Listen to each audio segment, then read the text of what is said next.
오늘 시간에는 만민 중에서 여호와께 감사드리는 독생자, 이 제목으로 하나님 말씀을 살펴보도록 하겠습니다. 독생자가 마지막에 만군의 여호와께 감사를 드리게 되고, 그 감사드림으로 여호와께서는 큰 영광을 받으시게 됩니다. 그래서 이 시간에 만민 중에서 여호와께 감사드리는 독생자, 이 제목으로 하나님 말씀을 살펴보도록 하겠습니다. 그래서 택하신 많은 백성들이 모일 것을 말씀을 하셨습니다. 이사 2장 2절에서 말일에 여호와의 전에 사니 모든 산꼭대기에 굳게 설 것이요 모든 작은 산 위에 뛰어나르니 만방이 그리로 모여들 것이라. 만방이 그리로 모여든다고 말씀을 하고 있는데, 이 만방은 택하신 백성들을 말씀을 하고 있습니다. 택하신 백성들이 그리로, 바로 여호와의 산으로 모이게 됩니다. 자, 이때가 바로 큰 독수리의 두 날개를 받아서 광야 자기 곳으로 갈 때, 그 광야 자기 곳이 바로 여호와의 산, 여호와의 산에 하나님의 택하신 많은 백성들이 모이게 됩니다. 그래서 거기에서 그가 그 얘기를 백성들에게 가르친다고 말씀을 하고 있습니다. 바로 독생자가 그 광야 자기 곳에서 가르치시게 됩니다. 그래서 이어지는 3절에서 그가 그 얘기를 우리에게 가르치실 것이라. 우리가 그 길로 행하리라 하리니 이는 율법이 시온에서부터 나올 것이요 여호와의 말씀이 예루살렘에서부터 나올 것임이니라. 율법이 시온에서 나온다고 말씀을 하고 있는데, 그 율법이 바로 그 얘기를 가르치는 그가 되겠고, 여호와의 말씀이 예루살렘에서부터 나온다고 했는데, 역시 그의 길을 가르치는 독생자가 시온에서 나와서 예루살렘에서 나와서 그 얘기를 백성들에게 가르치게 됩니다. 그래서 독생자를 이제 영화롭게 하시게 되면, 독생자는 아버지를, 바로 만군의 여호와 아버지를 영화롭게 하게 됩니다. 그래서 요한복음 17장 3절에서 아버지여 때가 이르러 싸우니 아들을 영화롭게 하사 아들로 아버지를 영화롭게 하게 하옵소서. 자, 아들을 영화롭게 할 때도 마지막 때요, 그 아들이 아버지를 영화롭게 할 때도 마지막 때. 그래서 이사야 55장 5절에서 그 아들을 영화롭게 하실 때를 향해서 말씀을 하시고 있습니다. 보라, 내가 알지 못하는 나라를 내가 부를 것이며 너를 알지 못하는 나라가 네게로 달려올 것은 여호와 내 하나님 곧 이스라엘의 거룩하신 이로 말미암음이니라. 이는 그가 너를 영화롭게 하였느니라. 자, 그가 너를 영화롭게 하였다는 것은 아버지께서 그 아들을 영화롭게 하셨다고 말씀을 하시는 것이 되겠습니다. 그래서 어떻게 영화롭게 하시게 되는가? 그가 알지 못하는 나라, 바로 아들이 독생자가 알지 못하는 나라를 독생자가 부르게 되고, 독생자를 알지 못하는 나라가 독생자에게로 달려오게 된다는 사실입니다. 바로 만방이 이사 2장에서 그리로 모여든다고 할 때 그리로 모여드는 것을 가리키고 있다는 사실입니다. 자, 이때가 바로 그가 너를 영화롭게 할 때, 바로 아들을 영화롭게 하실 때가 된다는 사실입니다. 그래서 아버지께서는, 만군의 여호와께서는 독생자를 영화롭게 하셨다고 말씀을 하시고 있는데, 여호와께서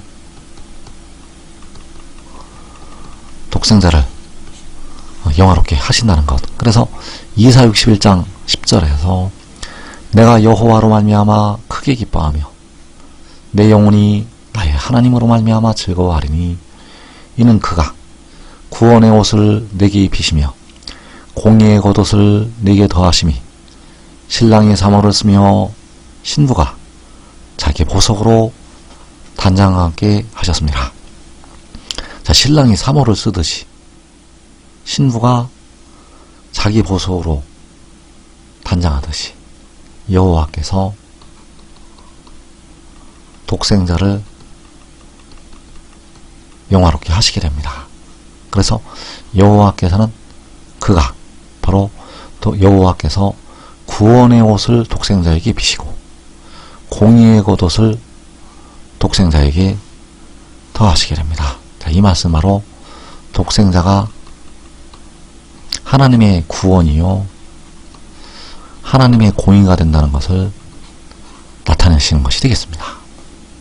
독생자가 바로 하나님의 구원이요 하나님의 공의라는 것을 열방의 목전에서 나타내시는 것, 이때가 바로 그가 독생자를 영화롭게 하실 때, 그래서 그가 너를 영화롭게 하였다고 말씀을 하실 때 바로 아버지께서 여호와께서 독생자를 영화롭게 하시는 것.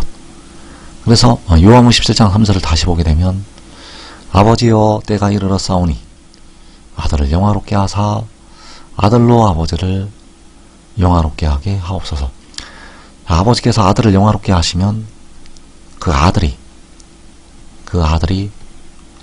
아버지를 영화롭게 하게 되는데, 아들이 아버지를 어떻게 영화롭게 하게 되는가 하면 감사로 아버지를 영화롭게 하게 됩니다.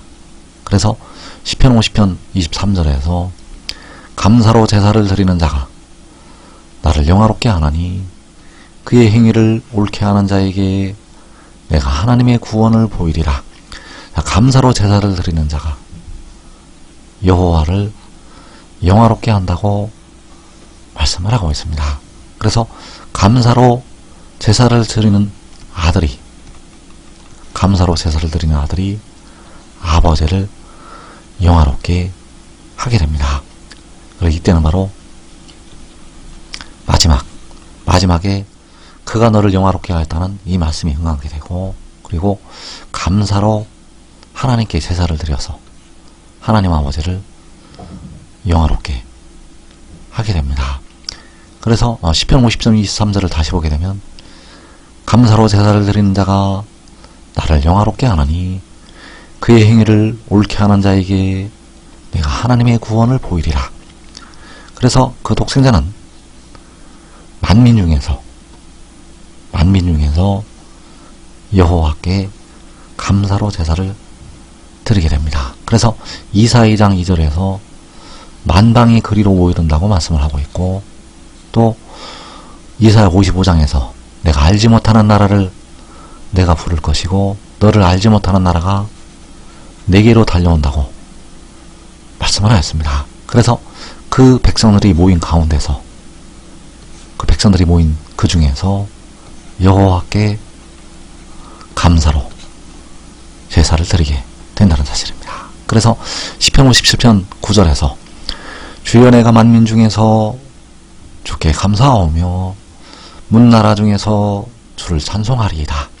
자, 주여는 만군의 여호와 우리 주가 되시겠고, 내가는 독생자, 그 독생자가 만민 중에서 여호와께 감사하게 되고 문나라 중에서 여호와를 찬송하게 된다는 사실입니다. 그래서 감사로 제사를 드리는 자가 나를 영화롭게 한다고 말씀을 하실 때 만민 중에서 감사하는 독생자가 여호와이신 주를 영화롭게 하게 됩니다.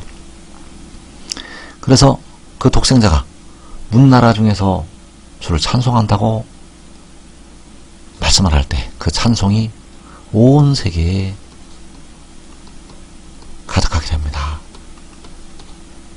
그래서 하박국 3장 3절에서 그의 영광이 하늘을 덮었고 그의 찬송이 세계에 가득하도다.